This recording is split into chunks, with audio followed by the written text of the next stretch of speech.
This tutorial explains how to replace the sky in a photo using Canva Magic Studio. Start by opening your project, placing your image on the canvas and selecting it. Click Edit Photo to access Canva's AI editing tools. For the quickest method, use Magic Grab, which automatically separates the foreground from the sky. Review the AI selection to ensure important details, such as trees or the main subject, are preserved before proceeding with the sky replacement. If you need more control, use Magic Edit instead. Brush over the sky area you want to replace, making sure to avoid the foreground. Then enter a simple prompt such as blue sky with sun to generate a new sky that matches your desired style.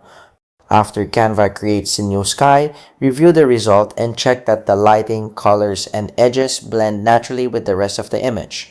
If needed, adjust the brush selection or try a different prompt until you achieve a realistic looking replacement.